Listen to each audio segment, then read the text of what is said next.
trying to change that as well. But I think I spoke too soon when I said I don't mind working on the CDIs. Look at how the AAVs can't even get to it, and I tried to get my screwdriver behind that and the little nub at the back to try and use that as leverage. That little plastic nub is just cracked. So I've got two options. Either I have to remove the cold mains pipe, which means I possibly have to replace the flow turbine adapter as well, or what I've actually managed to do, jam a screwdriver flathead into the center part of the AAV, and I'm hammering it that way to try and move it anti-clockwise, and it seems to be working.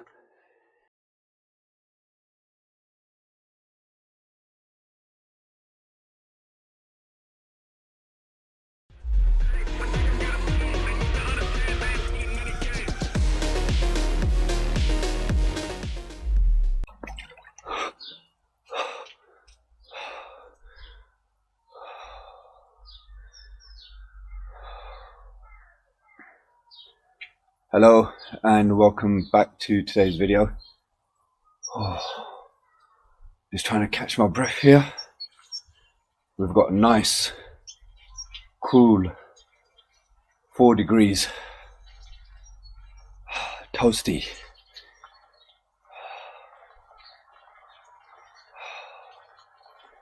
So in today's video, we've got a job that I did before Christmas. It's actually from the Christmas Day special. I'm back there to do a few more bits that they wanted me to book in for the new year. Then got a few breakdowns, and as always, Worcesters. Ugh. I don't know what it is with Worcesters. I don't know who in the R&D team thinks about how they build the boilers, because when you just think, oh, you know, actually this is okay to work on, like the CDI, I actually don't mind working on the CDI. But then that AAV, you see in the video anyway, the AAV, why position the pipework in that awkward of a situation or position for such a simple task? It's like even servicing Worcesters, it just takes... I can do it quicker now, but I can still do a Vaillant or Vaxi or any other boiler quicker than I can do a Worcester. And then you've got to buy certain cleaning tools for the heat exchangers and this, that, the other. It's unnecessary, I find.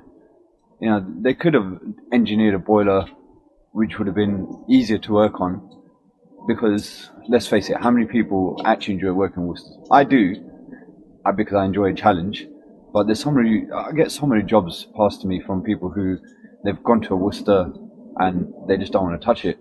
They've just built that rep for themselves. I don't mind working on them, but they do frustrate me. It is what it is. So I'm in this cold plunge for 4 minutes, so I'm waffling a bit to try and kill 4 minutes, so hopefully it goes quicker. Oh, before I forget, Unilite have got their end of January sale on at the moment, up until the end of the month. If you use my code UNCLE and you buy anything from Unilite, normally it's 25% off, but at the moment it's boosted to 30% off. So anything you get from Unilite, just pop the code UNCLE in the promo section when you check out, and you'll get 30% off your full order. What else can I waffle on to try and kill some time? I'm waiting for my timer to go off now. Do any of you guys do this cold plunging? Are you into cold water therapy or anything like that? I mean, I've been doing this since summer, and I do genuinely find that it does help. It's a great way for me to start my day. I actually do it before I go to the gym. So after this, I'll have a lukewarm shower, so not a hot shower, not a cold shower, but just something to start bringing my body temperature back up to normal naturally. Then I usually just go to the gym. Not today, I don't train on the weekends, but Monday to Friday, that's what I do. Also, immune system, like my whole family, they've just been through like really bad colds and stuff. I got a little bit of a tickle in my throat, but I don't know if it's a placebo effect or if this is genuinely helping me, because I've done this when it was freezing cold. I was breaking the ice to get in, and I got to the point now where I actually enjoy it. If I don't do it on a day, I feel like, oh, I haven't done it. Yeah, it's just one of my irks, I guess, or this is part of my routine now. So yeah, I'm just gonna try and ride out the last, hopefully, few seconds down before my alarm goes off. There we go. Yes. So that's 4 minutes at 4 degrees. Don't forget to like, and subscribe to the channel if you haven't already. Let's do a quick dunk and let's get out of here.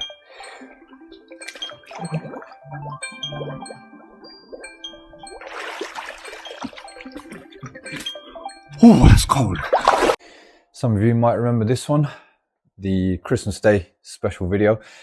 So I carried out a full service on this boiler last time, and we recharged the air gap and did a service on the mega flow here as well. And if you remember, I mentioned I had to come back to do some other further works in the new year, and we are in the new year now. We are 6th of Jan, and I'm back here today because we want to fit an outside tap, because they've got a side access here and they want to fit an outside tap there. So we're going to cut into this bit of plastic pipe, bring it up. They want it quite high level because the father's elderly. It's difficult for him to sort of bend down too low. So we're going to try and have it quite high up. When I say high up, above this socket, because I think there's cables running behind here. So we're going to bring it above this socket, which to me comes up just under my chest height, which is quite comfortable actually, rather than having to bend down as well. So it makes sense to have it a little bit higher up so it's easily accessible. They've got the garden tap themselves, so they bought this one, which is quite funky actually. It's got just a 1/4 turn handle on it, still got 1/2 inch thread on it, and I'm going to use the back plate with the pipe coming through. Going to use the gripper lock to make the seal on there.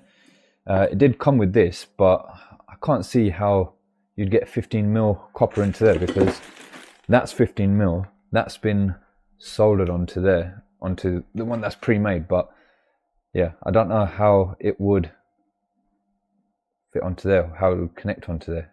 But anyway, I'm not going to be using that. I'm going to be using that. And then I also need to fit a zone valve, because down here on the underfloor heating manifold, there's no zone valve. So what's been happening is they're finding that the temperatures in here are shooting up too much, because obviously when the boiler gets a demand for either hot water, or they've also got underfloor heating upstairs as well, then this is coming on and it's just getting hot unnecessarily. So I'm going to be fitting a zone valve there, so that should then be able to control this manifold as well for the downstairs circuit. But because the weather today is a little bit on and off, I'm going to do the outside tap first, get that done before the rain starts coming down again, and then I will do the zone valve, because then I can just work inside afterwards. So yeah, let's get cracking.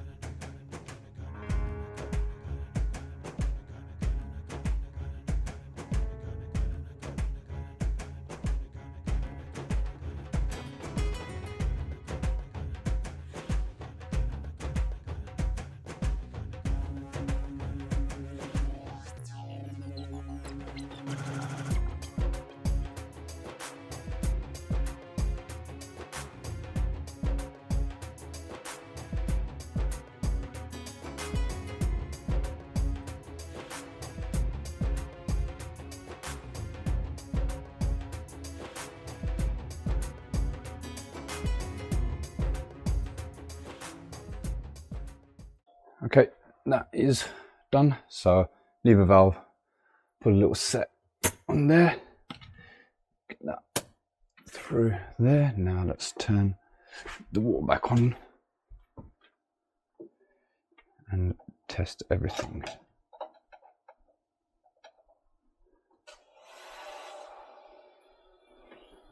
Okay, it's looking good. All right. And let's go outside and check the tap. Right, here's the tap. Yep, it works. Sweet, happy days. Now we're going to sort that zone valve out. Right, so I've just got the underfloor heating wiring center cover off. Now we've got here a terminal which says manifold, pump or valve.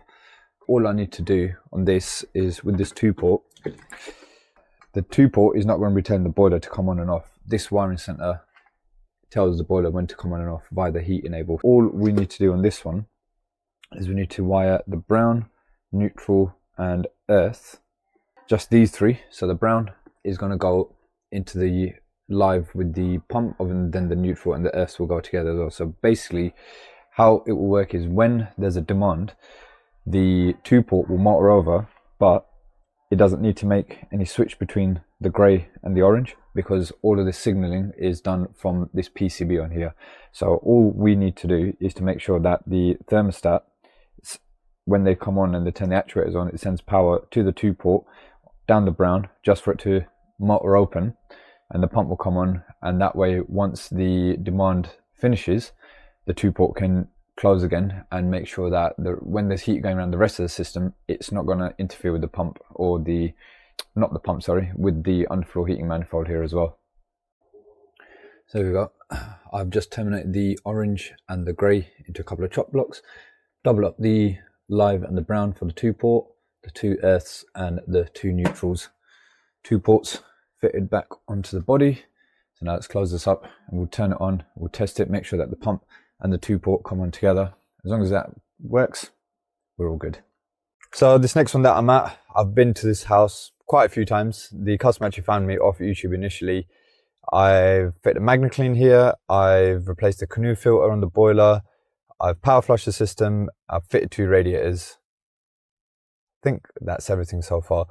But I'm back here today because they've got an external filling loop, which when I came last time to sort out the radiator, it was leaking from the nut, and I undid it, tightened it up, well, put some paste on it, put it back together, but it's still leaking. So whilst I'm in the area, I said I'll pop back and I might just have to cut out a little bit of section of pipe work and redo it. I'm going to go inside now, get that done. They also said they think that the hot water is playing up a bit.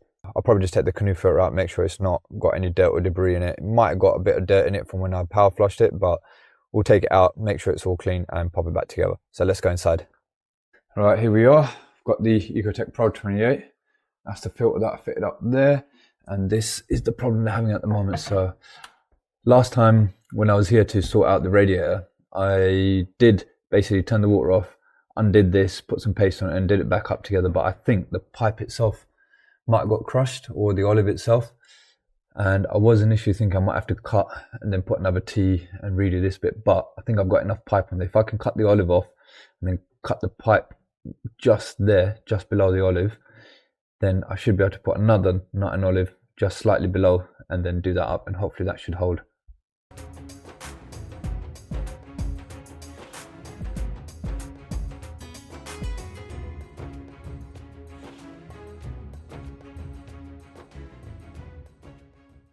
Right, water's back on. Let's just give that a little test.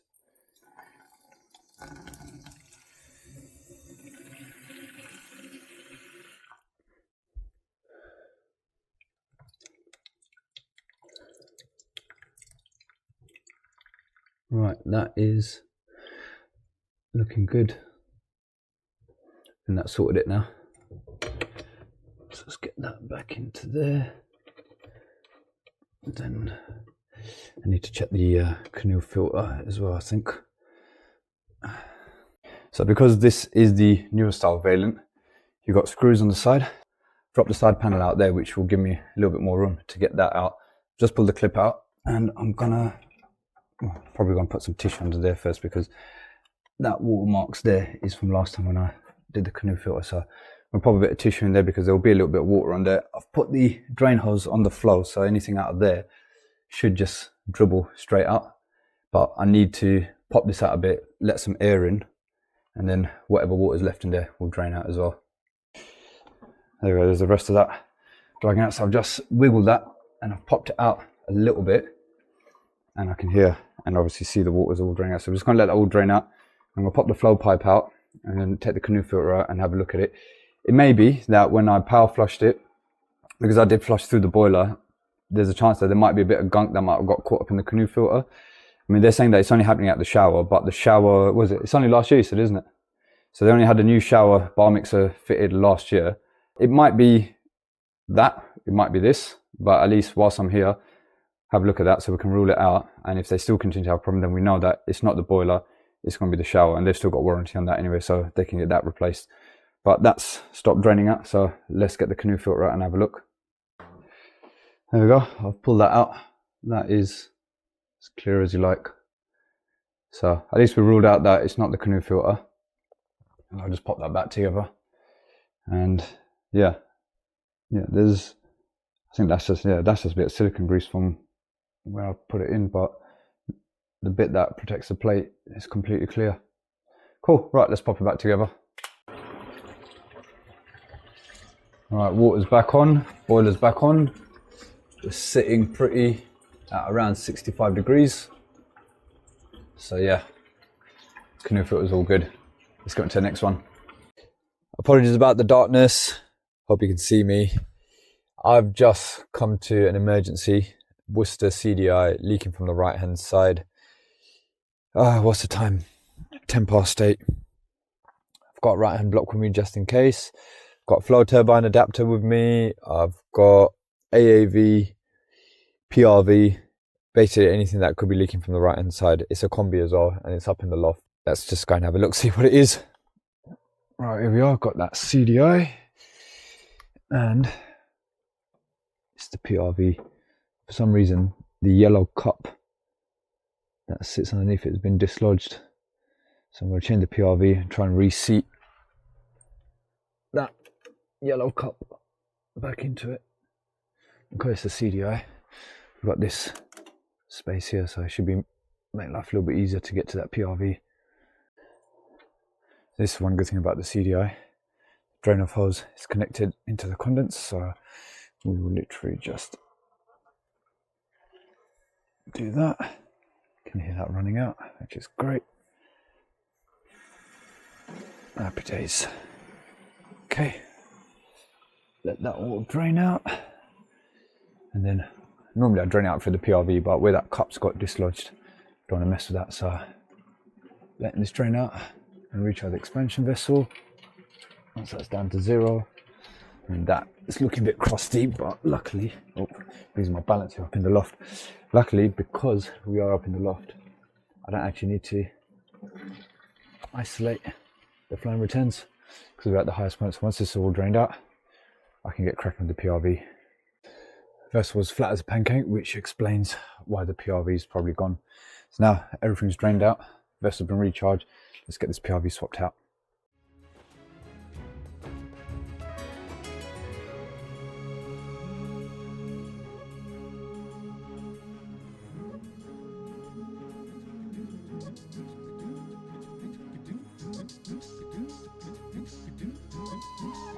So while I was inspecting a little bit more, I found that the AAV has also been leaking. I'm going to change that as well. But I think I spoke too soon when I said I don't mind working on the CDIs. Look at how the AAVs can't even get to it. And I tried to get my screwdriver behind that and the little nub at the back to try and use that as leverage. And that little plastic nub is just cracked. So I've got two options. Either I have to remove the cold mains pipe, which means I possibly have to replace the flow turbine adapter as well. Or what I've actually managed to do, jam a screwdriver, flathead, into the center part of the AAV, and I'm hammering it that way to try and move it anti-clockwise, and it seems to be working. It seems to be turning.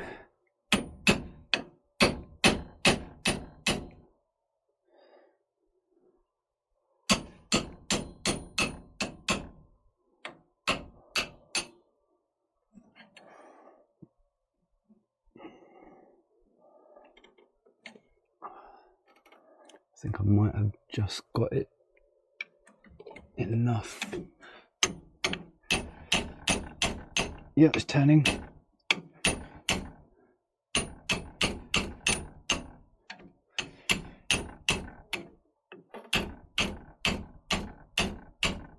There we go.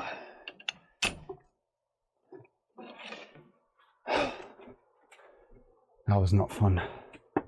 But I'm going to go and get an AAV as well. There we go. AAV's out, and get the O-ring out as well. Alright, cool. Do you know what? I think I'm gonna do the PRV first whilst I'm up here, and then I'll go down and grab an AAV.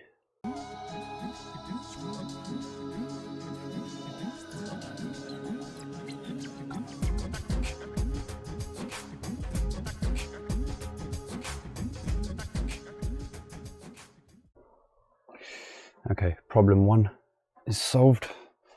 probably can't see it there, but yeah, managed to move the cup back into position.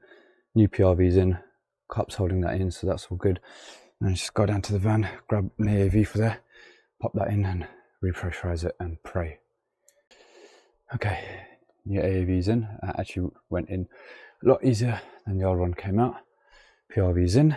Now let's pressurize. Let me just put this little tab back in there.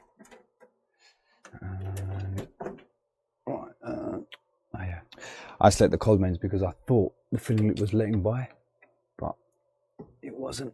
So, right, let's fill.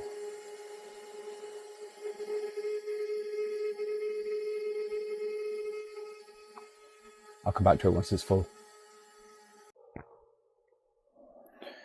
1.5 bar. Let's give it some power.